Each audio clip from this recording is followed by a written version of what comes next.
welcome to Lords of the Sith. My name is Lee, and today I'm joined by Denise. Hello. And Mary. Hi. So today we're going to be talking about all the reasons why we think it's important for Rey to have a love interest in the sequel trilogy. It almost feels like this is an ongoing debate in recent years that when you have a woman being the central character in a story, somehow it weakens her, diminishes her, or degrades her characterization, or somehow undercuts her story and her personal journey if she has a love interest. I could not disagree more with that. But I think it's interesting to consider both sides and to understand that position a little bit more and understand why we're saying that we disagree. So that's what we're going to do today. We're going to look at that argument that somehow a woman who is a hero should actively not have a love interest, that it should be made a point of the story that she does not need a romance arc. What do you guys think about that? Yeah, I don't like it. And this is just my opinion, but I really don't like it when people fail to see that, it doesn't make women or heroines any less if they do have love interests. And I really don't like it when they don't see how much of an equal footing J.J. Abrams set up Rey and Kylo Ren to be on. I mean, it's so refreshing in a Hollywood blockbuster for me personally to see Kylo Ren react to Rey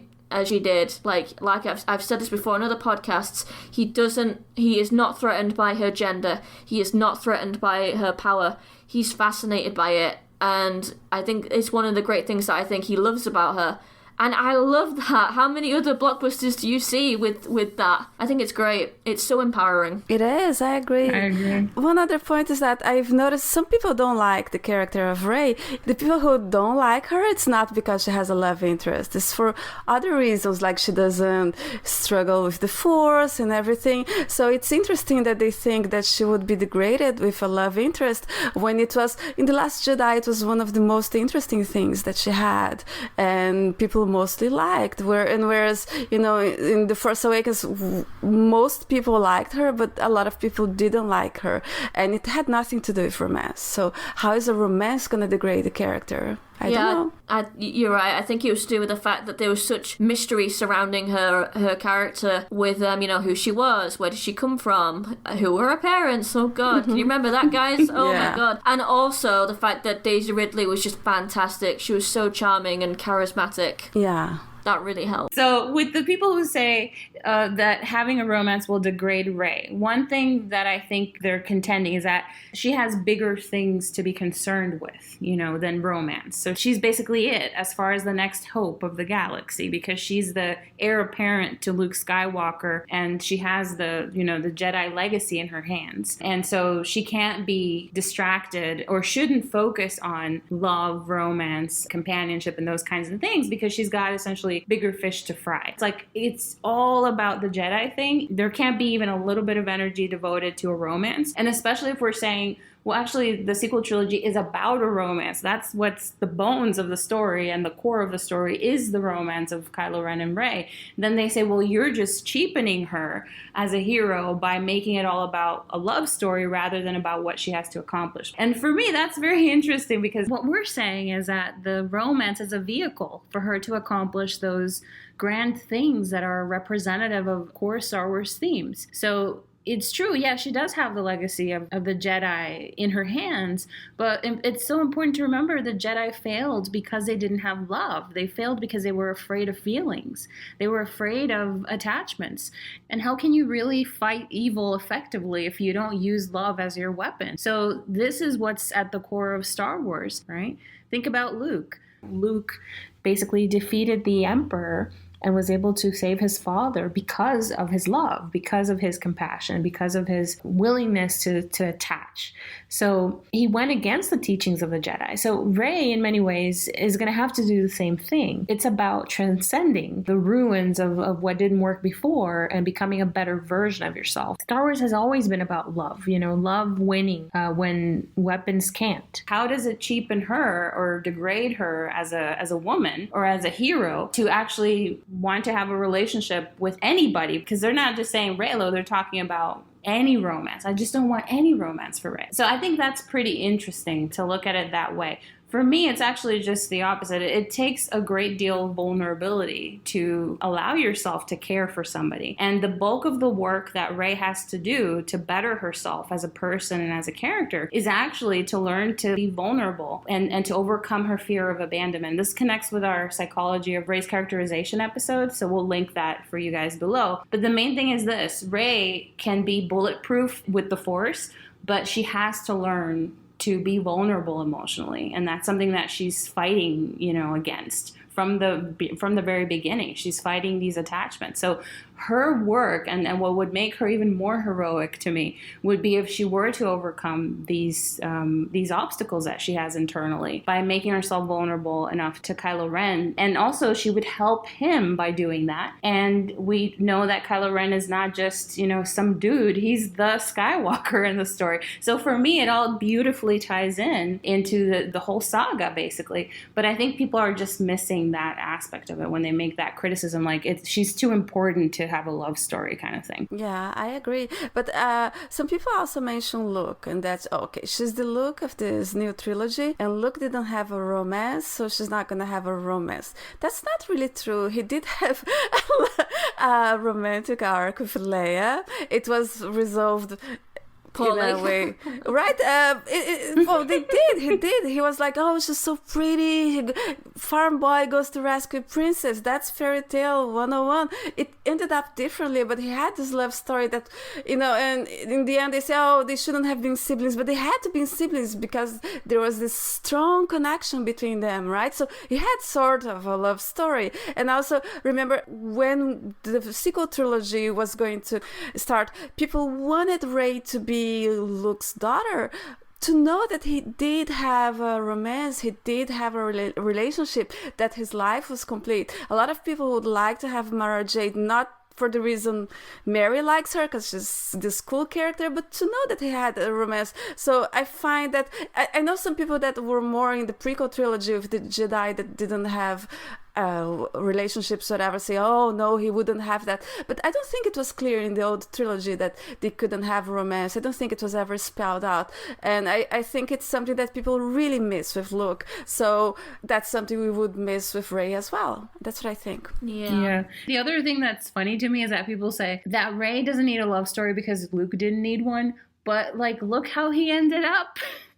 He's on Ahch-To milking aliens by himself, looking like a hobo, completely neglecting his self-care and angry, bitter. It's like, what? So are we expecting that she's going to end up also alone with the nuns on Ahch-To at the end of everything? No, that doesn't make any sense. It's not a realistic expectation to set up for people that, you should aspire to not ever need anyone and not need any sort of intimacy and be happy and content without connections. I mean, some people, that's fine for them, but that's not the majority of people. Yeah.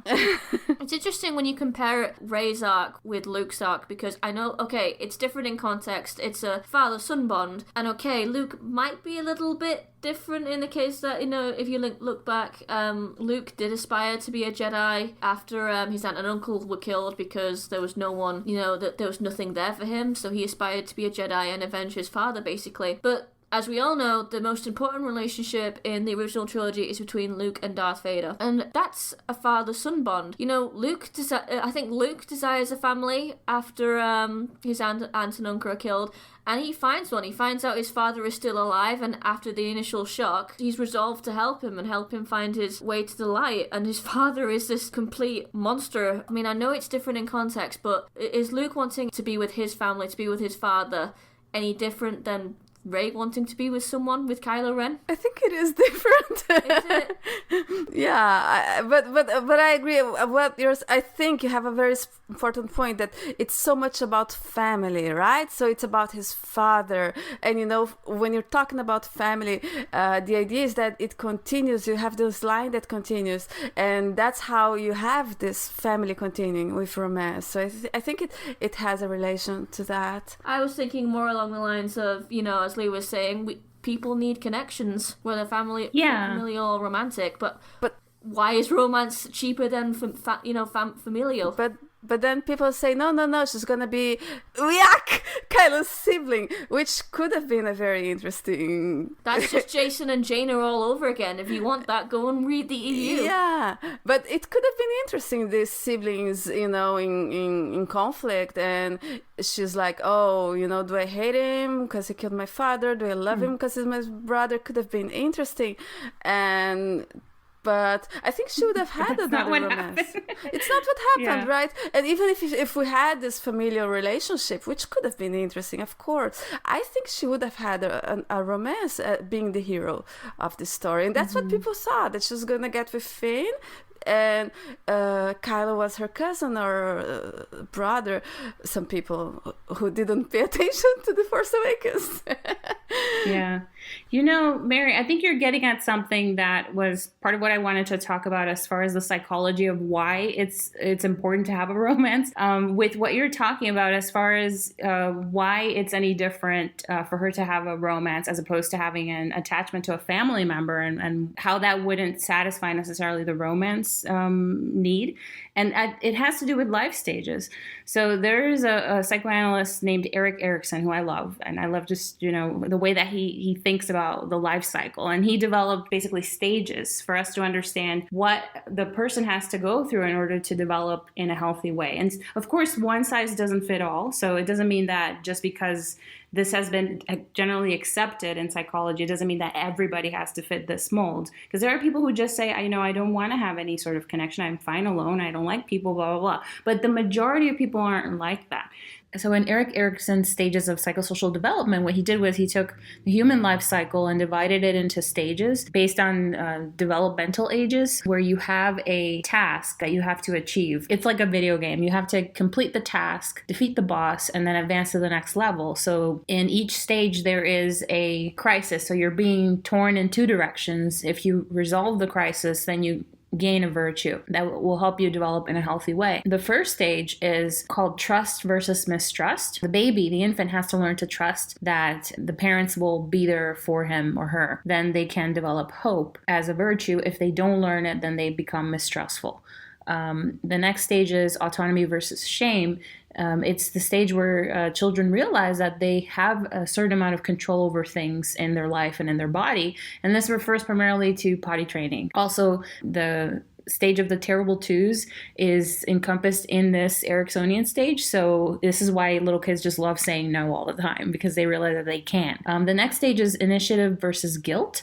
They can make things happen for themselves. And if they do, they attain a sense of purpose.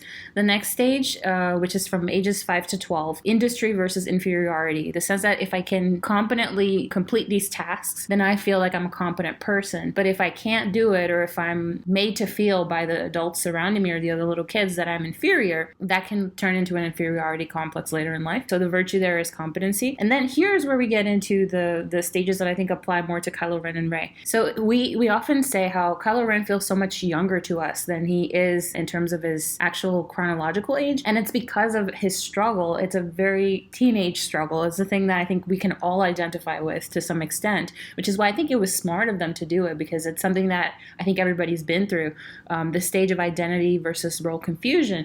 If you don't sort out who you are, what you stand for, what your morals are, and feel confident in your role, then you can develop role confusion, and this can lead to an identity crisis, which very, very Kylo Renian. He's, Ben Solo and he's Kylo Ren, and he doesn't want to be who he is. So he still has to sort that out. Then we have intimacy versus isolation, which is the stage where I think Rey is. It's from ages 20 to 40. The virtue that you're going to achieve is love. If you don't achieve intimacy, then you discover isolation. So Rey has been isolated. So that's why it's so important for her, and she fits the age range, to actually develop intimacy. That will be the virtue that she has to achieve in order for her arc to feel complete. And it's not just about lifting rocks and lightsabers. It's about this actual human stage of development that she's in right now. So everybody goes through these. That's the theory. And most of us are in this intimacy versus isolation stage. Rey certainly is. And that's why, even though she were to discover her family and discover her sense of identity as differentiating herself from her parents, right? That's important for her too, because she's been holding on to them in her mind for so long. So it will be important for her to kind of of make amends and come to term with the parental abandonment and discover herself as an individual. But that's not the key virtue that she has to attain. It's intimacy, because that's the stage that she's in psychologically. So even if we don't know about Erikson's stages, like if you haven't had formal psychological training, we intuit that. We can sense it because we've seen, so many stories playing out. We've watched movies, and we've seen it happen in real life. So we all it's one of those archetypes, right? So we know what to expect. So when we have a young woman who's healthy, beautiful, kind, she has all these virtues, we're expecting that she'll pair up with somebody. And this is just normal life stages that she's going through. So just because she's a hero in an epic story doesn't mean that that part of her has to be sacrificed or should be sacrificed. Yeah, I agree. That was beautifully put. Yeah. But the question that I was asking, though, is why is familial for women as well, why is that seen as an okay thing, but romance for women isn't? That's what I was kind of asking. Why do you think that is? That's a good question, because nobody has a problem with her having familial things, finding her family, realizing that Luke is her father. Well, I think you guys know the answer to that, right? It's about sex, right? Sex is taboo. So if she's gonna have a boyfriend, then she's gonna do it with him, and it's gonna be Kylo. And people are like, "Oh my God, no!" They already did it. Touching hands, like Mark Hamill said. First sex scene in Star Wars.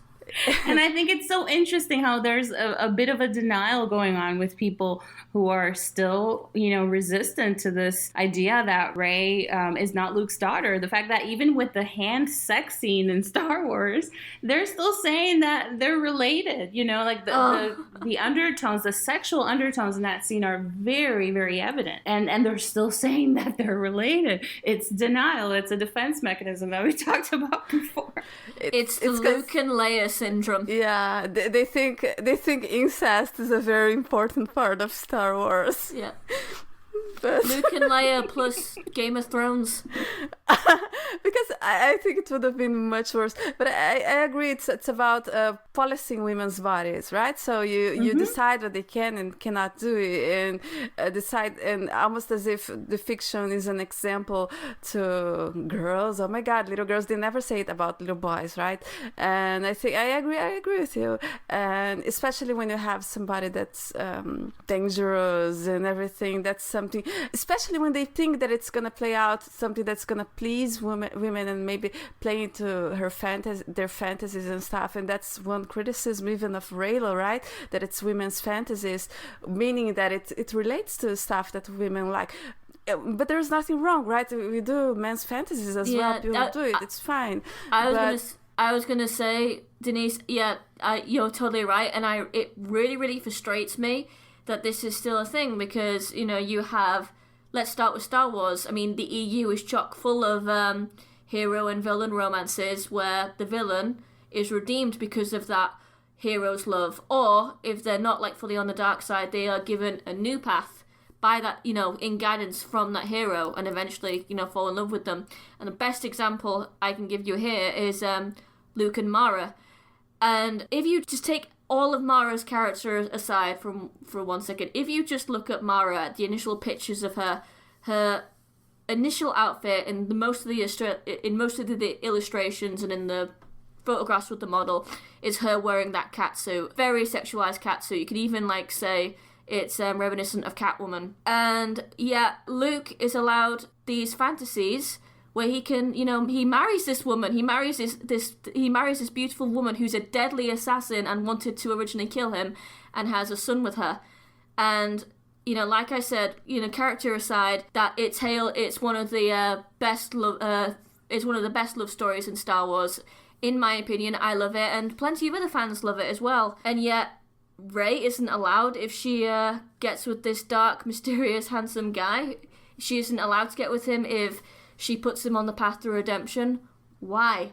Because of this? I think it's such a horrible double standard and really unfair. I mean, I think it gets to what Denise was talking about, the fear of women kind of being influenced by literature. Because if we see Luke dating this deadly assassin, woman in a catsuit, nobody's going to be worried that young men are going to be preyed upon by Mara Jade in real life. But when we see Rey, being all hot and bothered and flustered by shirtless Kylo Ren and imagining them entering into a relationship that's physical sexual, then people are like, what are the young girls going to think? What are the women going to get from this? They're going to go and date criminals. No, they're not. What?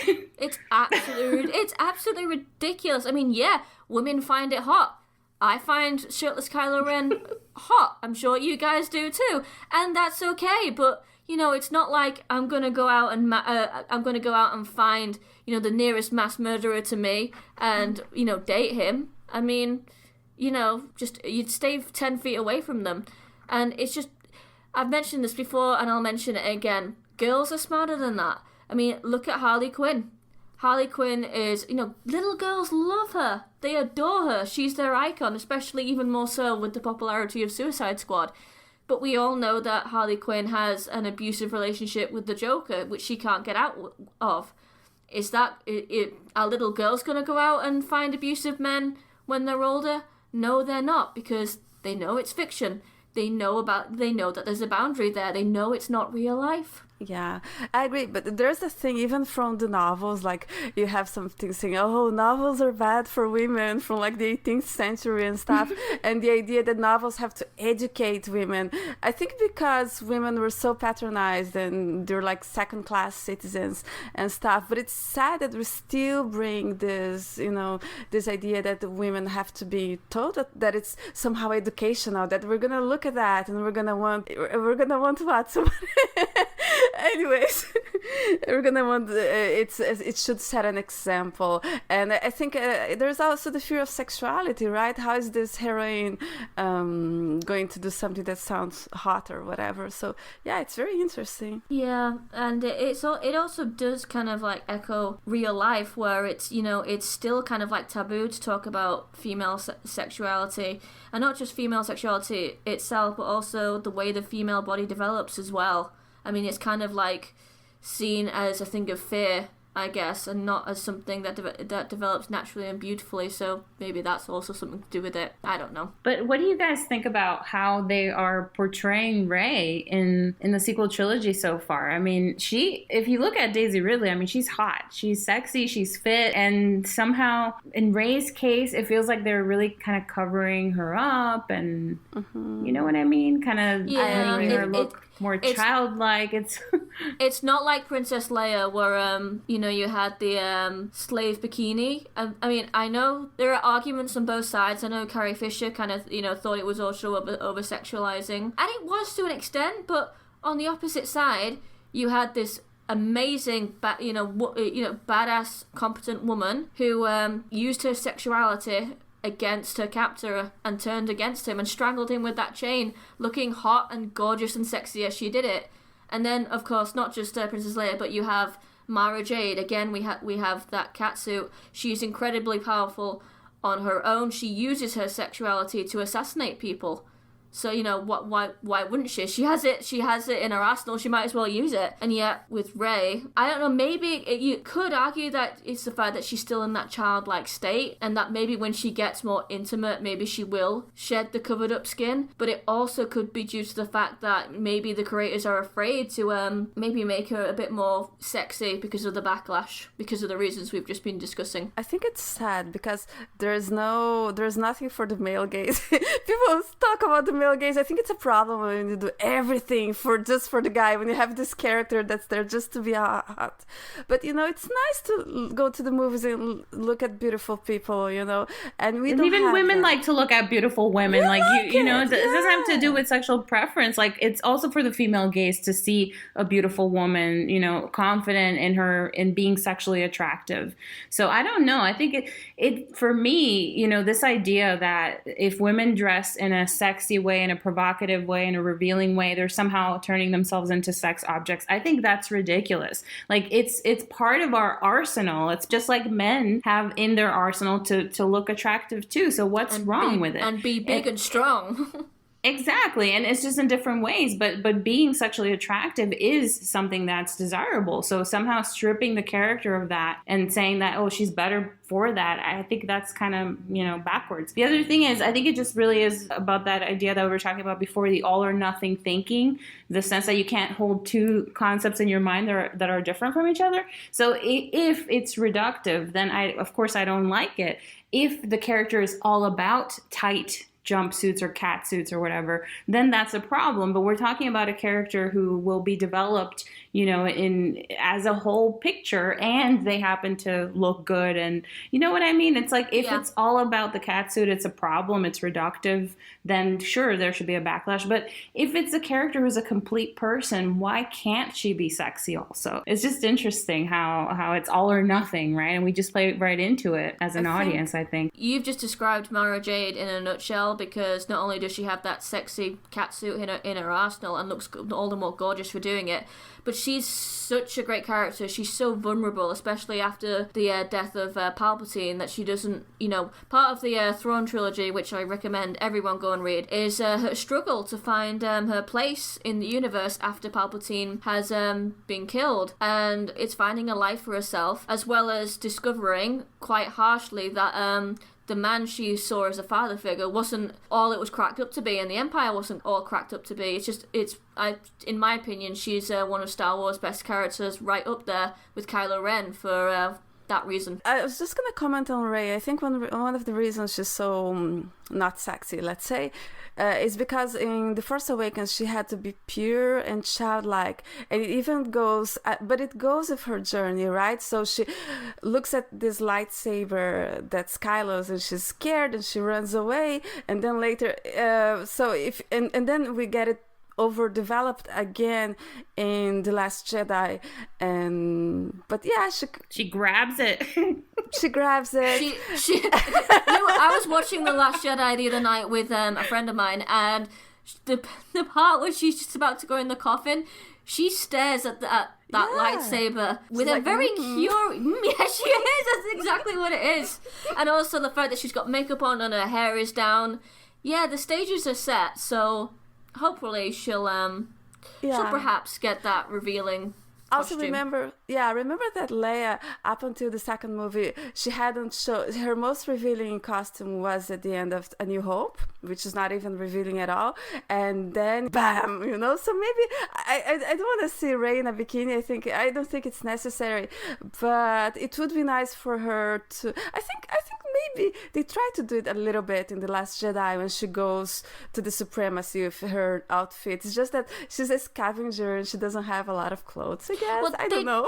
They did sort of do it in Force Awakens and at the beginning of The Last Jedi, because that Acto outfit, she shows cleavage. I think that's her best outfit out of all of them. But she looks like she's a personal trainer that's gonna go work with Luke in his mansion, She doesn't look like sexy. It's like a very kind of utilitarian kind of outfit. I don't know. It's just, I feel like it's almost like there's something that's being kind of suppressed there. So I hope that we get to see a little bit more of that side of her in the grown-up movie, right? We should have, if we think about it at her stages in developing her, that if you think about The Force Awakens and The Last Jedi, which it would be the natural course of things. So let's hope.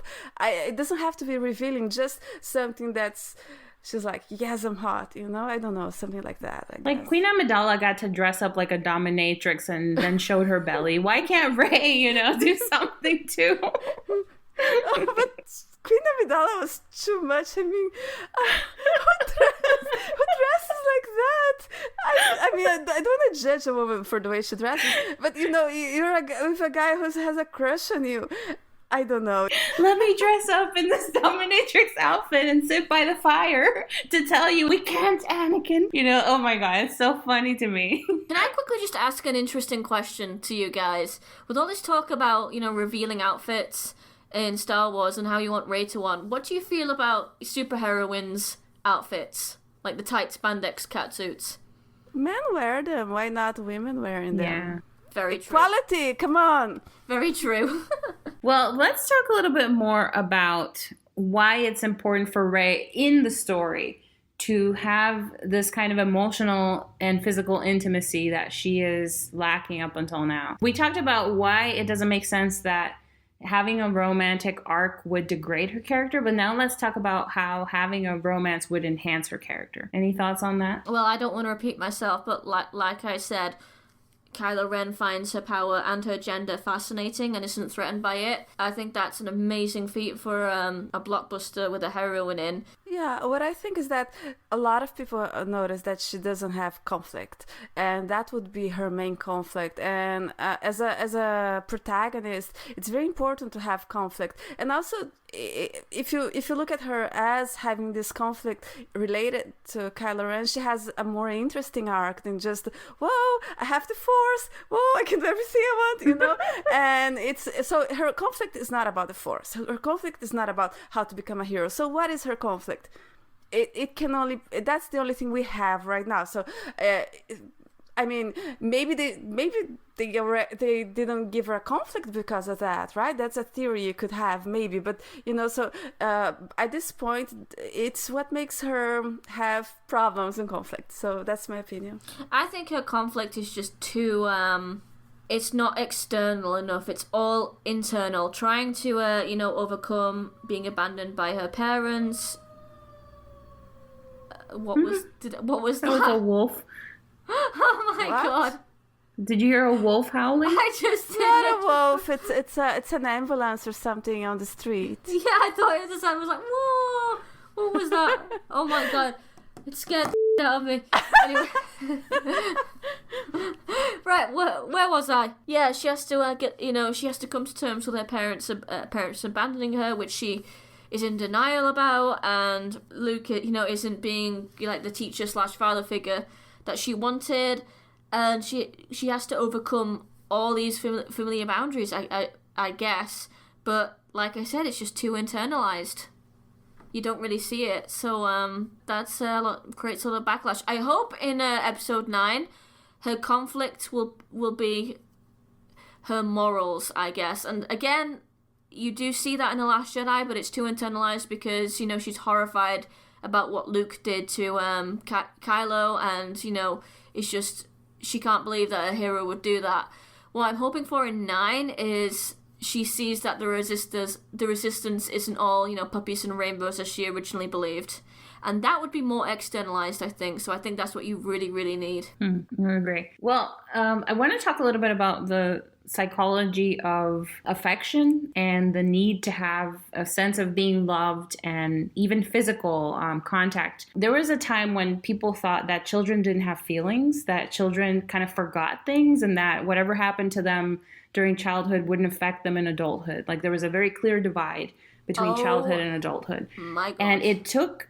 Yeah, that was kind of the prevailing mindset in that time. So it wasn't until a scientist came along, and he was a psychologist named Harlow, who did absolutely horrific studies with baby monkeys, that it's really unfortunate that he did that, but it was also very important. So the study that he did was he took baby monkeys and he separated them from their moms and he put them in cages, and he watched some of them just being alone. He didn't have them interact with anybody, and they suffered tremendously, and they were unhealthy, and it was just very, very sad and depressing to watch. He actually recorded this. And the other group of monkeys, he took them and he put them in with a doll made out of like wire to be like a monkey mom.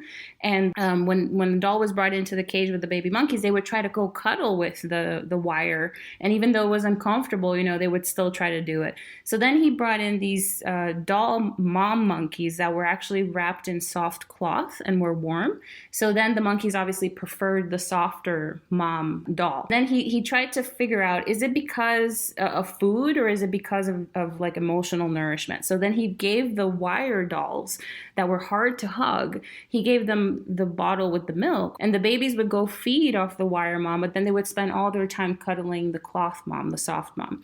And eventually they developed an intense attachment with their individual cloth mom, so they would even be able to recognize their particular mom out of like 10 other dolls that they were presented with. So that's how we started to understand attachment in psychology, that the fact that you create an emotional bond because you get this kind of a nourishment that is emotional but also physical. It's very tactile. So if you don't have that, you suffer as a child. And as an adult, then obviously you're going to have some problems emotionally because of that lack of affection. So affection is important for babies. It's important for children. And that doesn't stop being important just because you're an adult. So now let's talk about Rey. So we have Rey as a person who was separated from her parents, her family. We still don't know exactly what went down there, but we know that she suffered intense emotional deprivation while growing up as a child on Jakku, and that she's hungry for attachments. She's hungry for connecting with her family again, right? That's her whole thing in The Force Awakens.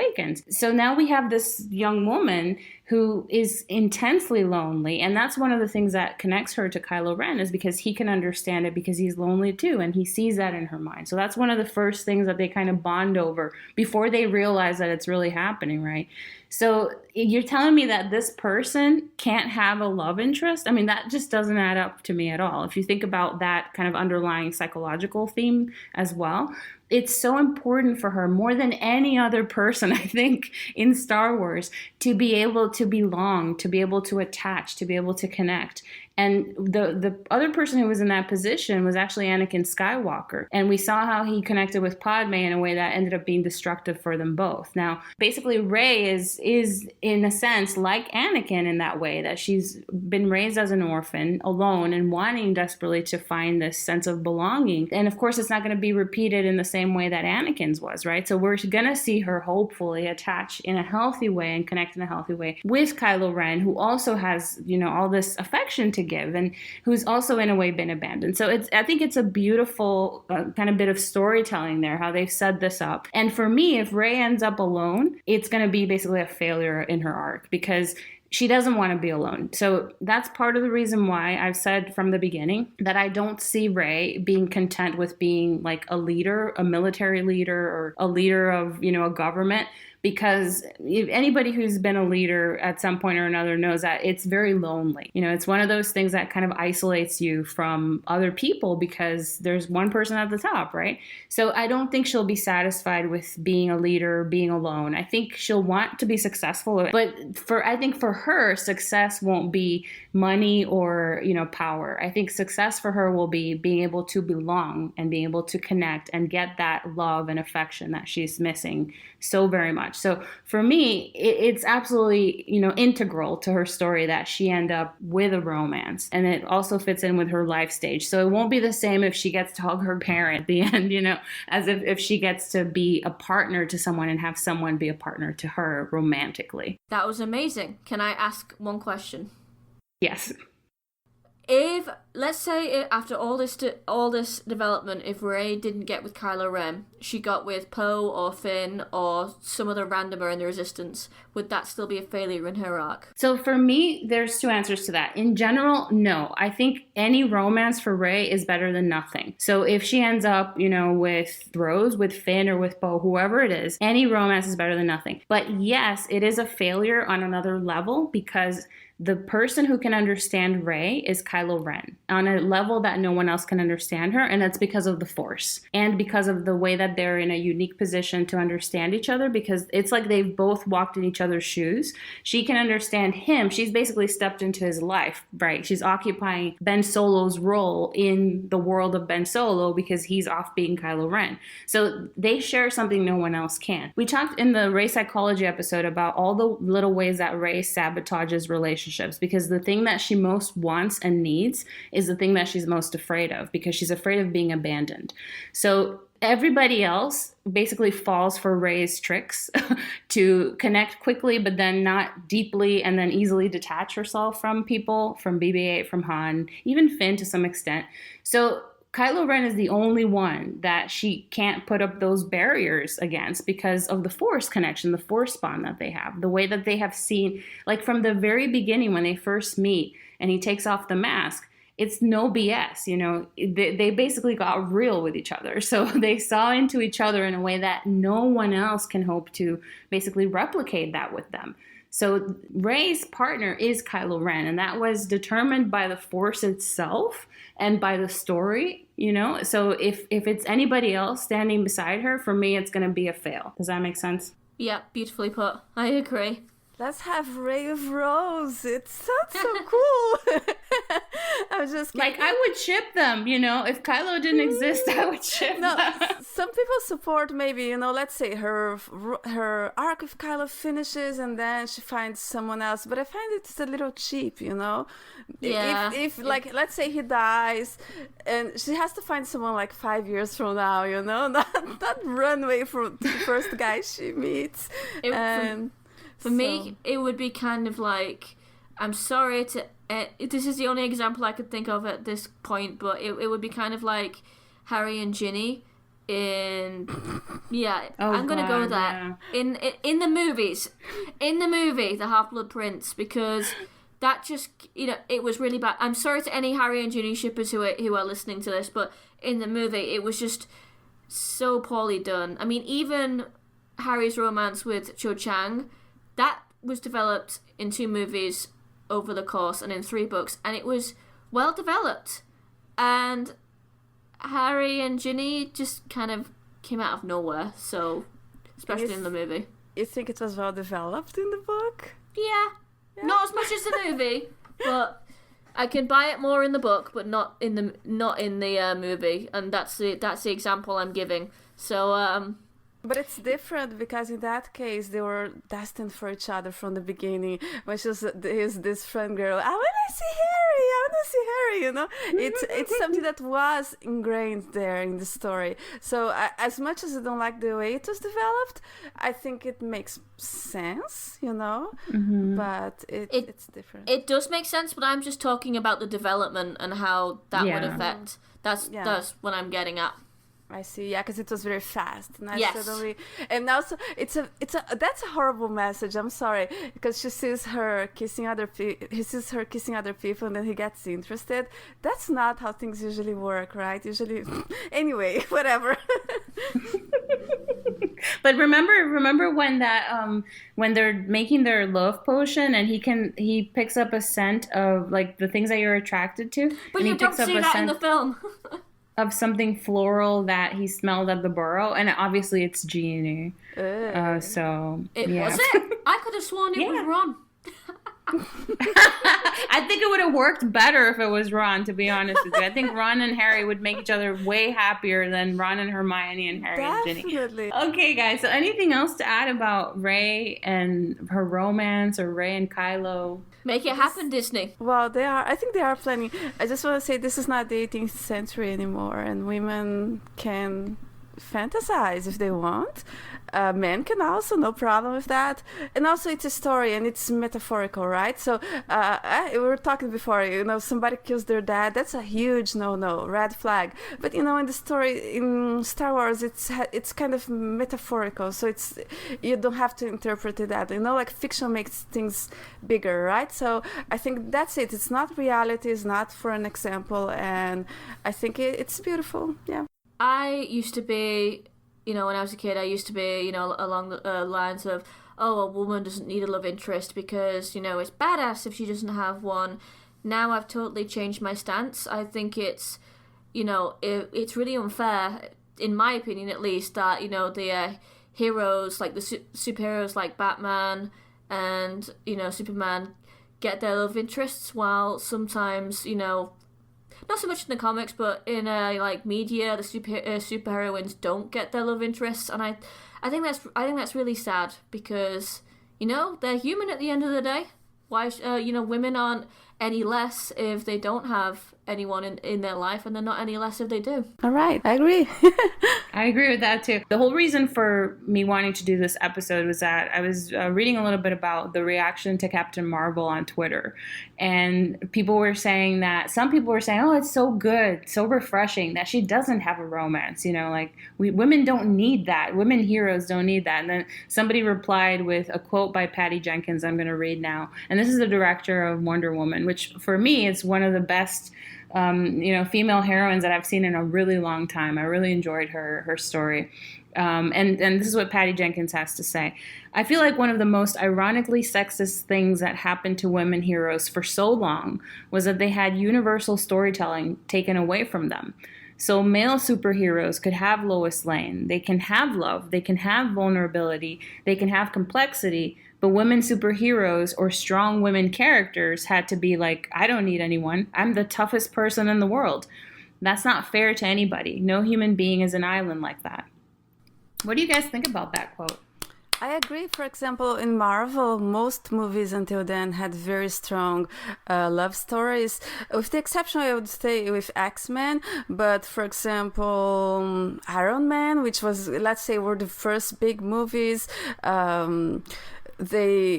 Guardians of the Galaxy had something, had even something. So it's very common for these heroes to have love interests, and it's a very important part. And I think it's good because they have these superpowers, they have these things, and then they have this person that they care about. It creates conflict. So.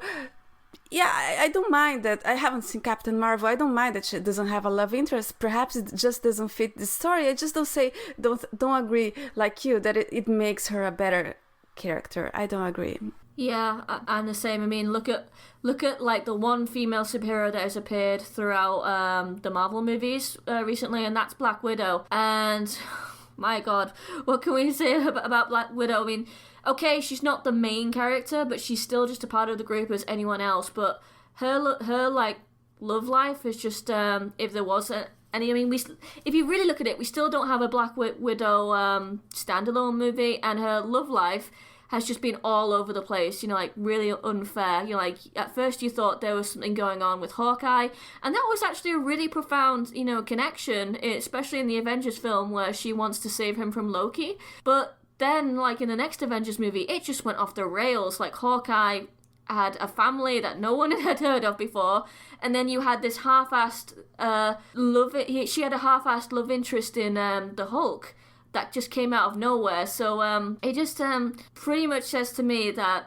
unfortunately, a lot of, in my opinion at least, a lot of these writers in the main blockbuster movies don't really know how to write a woman's love story as opposed to a male superhero's love story. Yeah, I don't really know anything about Marvel. It doesn't really interest me. But one thing I noticed was that with Black Widow, like whoever guy was there, she was going to have a flirting thing with. Wasn't she in the Captain America, one of the movies, wasn't she like kind of flirting with him, and they had a really nice dynamic? They were talking about how she would look in a bikini because she had a scar or something, you know, like things like that. Like, why can't she have her own romance arc, you know?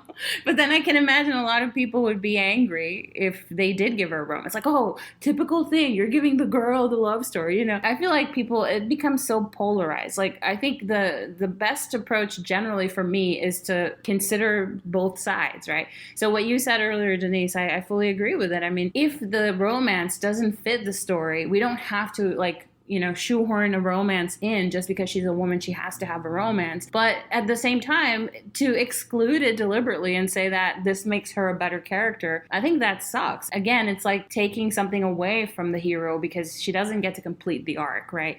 She doesn't get to have that, what comes with joining your life with somebody or becoming vulnerable enough to love somebody. Yeah. Anything else to say before we... Mm-hmm. I'll say a couple of things. Not to turn this into like, you know, an Avengers /Marvel/DC podcast, but with Black Widow, let's just say if Hawkeye and Black Widow had been a thing, and you know people had reacted, oh, you're giving the girl you're giving the girl the romance arc, that response would have been a bit redundant as well, because the Avengers was like the Avengers started because most of those heroes had their own standalone movies, you know, like Iron Man, Captain America, Thor, you name it.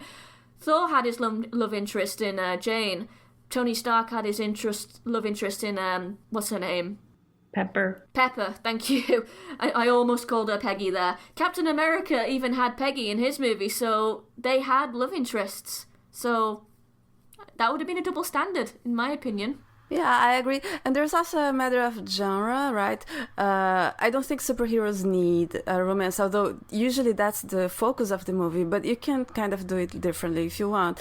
But when we're talking about Star Wars, we're talking about fairy tale, hero's journey, and that's when romance, and also generational saga, and that's when romance, soap opera in space, all these things that relate to Star Wars, and that's when romance becomes important. So I think, I think the comparison is valid, but there is also a difference in genre that I think is very important. The thing is that heroes, one reason why it's so good that they have a romance is because it gives them a vulnerability. Because when you have somebody like Superman, you know, on Earth, there's nothing that can hurt him unless somebody brings kryptonite or whatever. But on Earth, the only thing that can really hurt him is if somebody hurts the people that he loves. So I think it just adds more complexity to the story. I guess, is it essential? Maybe not, but it does add something really profound. But I agree that certainly with fairy tales, it is an integral component.